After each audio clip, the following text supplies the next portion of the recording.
Thank you, Mr. President. This week on the Senate floor, my colleagues and I have explained how the Drinking Water and Wastewater Infrastructure Act of 2021 would make significant improvements to our country's water infrastructure. After a bipartisan, regular order legislative and amendment process, we moved to final consideration. This legislation makes meaningful progress on our drinking water and wastewater challenges that will benefit the states represented by every single one of us. It invests heavily in the state revolving loan funds to give our states that flexibility that they need in their funding. It creates a new grant program specifically for small and disadvantaged communities to upgrade their system, fix leaky pipes, prevent water loss. It helps connect low-income households to public water systems or helping them to get new and better septic tanks. It supports water infrastructure projects on Indian reservation lands and in Alaskan Native villages.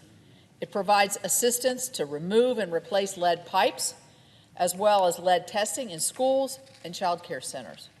And it encourages the next generation to be a part of that water infrastructure workforce that is so critical. All of the investments represent the EPW's shared goals of improving public health and fostering economic growth in all of our communities. These are just a few of the provisions that I wanted to highlight and are informed by particular challenges facing our water systems in the state of West Virginia. But based on the feedback from all of our colleagues in both parties and the groundswell of support that we've seen from various water advocacy groups, it is clear that these provisions will have broad applicability to help communities all across the United States.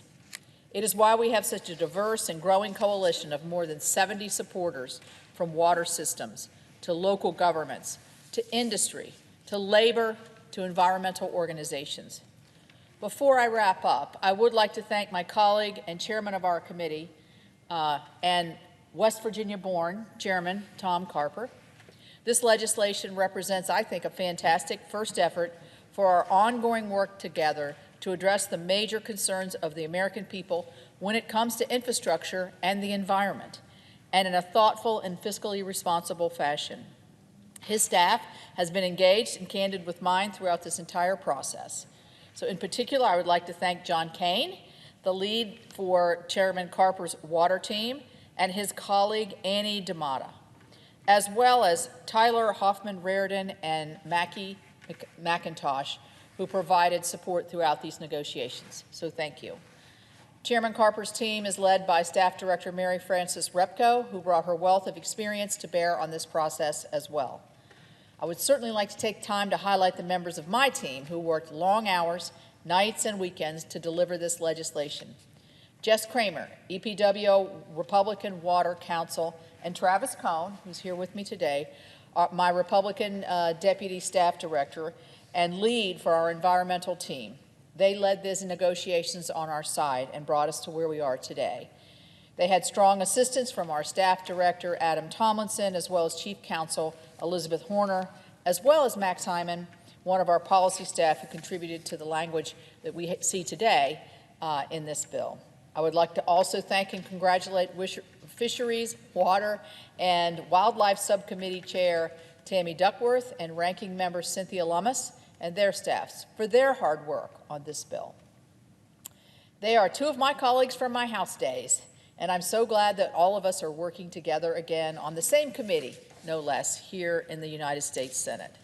I also appreciate Transportation and Infrastructure Subcommittee Chair Ben Cardin, who I've worked on a lot of these issues previously, and also my good friend Ranking Member Kevin Kramer for providing a lot of input into this legislation. This has absolutely been a team effort.